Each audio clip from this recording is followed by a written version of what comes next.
Outlet greatness. I'm Paul McCallum, CFL kicker, Hall of Famer for 2022, and I'm here on the Only Touch Greatness podcast.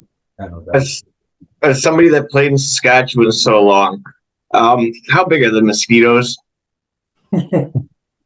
Well, you can mistake them for horse flies, actually, but still having memories of they would the trainer, the equipment managers, they would have a tube of cream of DEET, and they would cut it in half so that you could get because there's 60 guys that would go outside, and you'd put on a glove, you'd put your hand, think about it, you put on a glove to get the cream, to wipe it all over your body. What's the glove for? You're just putting it all over you anyway. And that's what you'd have to do every day before practice, to go outside, put on all this DEET. And I can remember, I was there for 12 years, and I can remember 3 times where we had to cancel practice because of the mosquitoes. And one of the times we went from the grass field inside onto the stadium, and the mosquitoes were just as bad in the stadium. So they're bad. Yeah, like the size of hummingbirds. Yeah. Another one I got, and then Chad, I'll shoot it to you. The inaugural XFL season, you actually scored the first points in the XFL, playing for Las Vegas Outlaws. Yeah, that's also another interesting story, because my coach in Vegas was my coach in NFL Europe. So just coincidentally, I was in my option year, and I had no intentions of going. I was heard about the XFL, and so I went on the internet, and I was looking at the rosters, and I saw that my head coach was the new head coach for the Las Vegas team. So I called him up, and I just said, congratulations, that's awesome. It's pretty exciting, because he had spent a few years in Scotland, and I said, you get to come home and everything, because he's from Montana. Anyway, and then midway through the conversation, he said, well, what are you doing in February or January? And I said, well, what do you mean? He says, well, do you want to come play? And I said, I didn't think about it. Wasn't my intention, but and I was in my option year. In the option year, I think it's still at the same time. It ends February 15th. Their training camp started, I think, the second week of January. And I said, I'd never thought about it. Why not make some extra money? And so I went and I asked Danny Baird at the time. I said, is it all right if, I'm going to go down and play in the off season, the XFL? And he says, nope. And I said, well, I'm a free agent in February. I said, I'm really only asking you to let me go a month early, because I'm going to be free anyway. And he says, no. He says, I don't want you to go down there. You might get hurt. And I'm saying, well, I'm a free agent. And he said, well, I'm not letting you go. I said, all right, fine. So I called the coach back. I said, well, he's not going to let me go to training camp. So, obviously you have to have some people there. And he goes, nope. He said, I don't care when he lets you go, February 15th. He said, if you want to come, he goes, the job's yours. So I was like, all right. So I went back and I said to Danny, look, I'm going. I've already got the job. The job's mine. If I think I would have missed a game.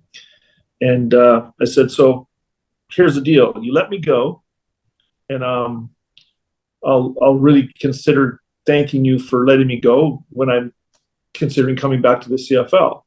I said, don't let me go. I said, I ain't coming back. Your choice. So he let me go. So anyway, it was an experience, because you didn't know what the rules were going to be. They changed them. They had that dash for the toss. They had a bunch of different rules. And so I thought, man, this is like a circus. But funny enough, the team really, after the first game, when you're sort of, it's competition for the kickoff to get the ball, it was actually, the team got behind our guy that, I think our guy he either lost one or none. But the first one we had was against New York Hitmen. I think our guy dove, and the other guy put his arm out, and he separated his shoulder. So then they had to change the rule, so you were allowed to dress another player only if somebody gets hurt on the opening dash for the ball. So yeah, that I believe that was the very first play ever where the guy broke his collarbone or arm. Yeah, separated whatever it was, his shoulder. But yeah, and all the name tags. We were in the equipment room or the trainer's room, and one of the players said, "Hey, we get to put whatever we want on our name bars." So all these guys started talking about what they're going to do, and Rod Smart, who was he hate me, he didn't say anything to anybody. He just had that, and I didn't quite get it at the first, and then all of a sudden he's like, "Yep, he hate," and I was like, "Oh, pretty catchy." And then he was trying to. I remember he was talking to a bunch of the guys as he wanted to trademark that and everything else, and so he had his agent look into it, and then his agent read his contract, and he was so mad because it took off. We went somewhere, we're walking through the airport, and I think it was like maybe it was the Texas A&M women's track team saw him walking through, and they all just went crazy, and he gave me, they're screaming. It was pretty funny, but yeah. And then the field goal, I kicked the first point, and back then they didn't have any nets, so I remember I kicked the ball into the crowd, and I didn't know it was the first point. And those are the first points of the XFL come by way of a field goal by Paul McCallum of 23 yards. And I remember this guy's yelling at me, "Come sign my ball, come sign my ball." And I said to him, I go, "Actually, can I get that?" I said, "I'll give you another one." He goes, No. He goes, "I want this." I was like, whatever. I didn't really think of it. So I said, "I'll get you later." And so never heard anything from him. Then the season's over, and he calls me, and he said he wants me to sign it. And I was bartering back and forth. He goes, "Well, if you want, you can." He wanted me to pay him $10,000 for the ball. I was like going, "No, not happening. You can keep it." So anyway, I signed it for him, but he still kept it. That's probably worth a lot of money, actually. Or why wouldn't XFL buy it back at that exact moment? I don't know. No clue. I mean, I still have. I've got my helmet, and the players, we have Letterman jackets with like LV on it, and I bought that, and it's still in the bag. I've never worn it, and I'm like, what am I going to do with this thing? So I don't know. You might see that on Facebook Marketplace. You're talking about the name bars, Paul.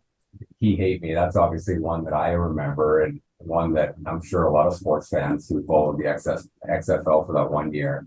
And I remember Rod Smart because he actually, people might not know this, but he ended up going back to the NFL, played for the Panthers, and ended up winning the Super Bowl. Lost to the. I didn't know he won the Super Bowl because I knew that he actually came up and played in Edmonton as well. Oh, did he? Okay. Yeah. And I think Adam Vinatieri played in the NFL Europe. It was like the World League back then. Adam Vinatieri, that's another story. But anyway, he played for Amsterdam, and then he went on. New England signed him, and he ended up playing the Super Bowl against Green Bay. Yeah. And then Yo Murphy played with him. And I'm trying to think, did we bring him to Vegas? Because he was with the Lions in '94 when they won. Yes, yeah, Yo Murphy, and then I played with him in NFL Europe, and then he went after NFL Europe in '96. Excuse me.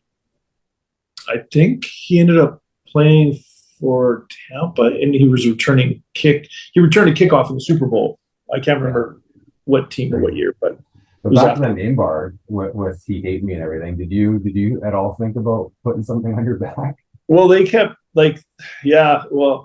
I didn't, but I did. We were, like I said, we were sitting in the room, and they all looked at me, and the Replacements, the movie where the English guy comes out smoking a cigarette, right? They wanted me to put laces out, and they wanted me to go out with a cigarette because Vince McMahon wanted that. Yeah.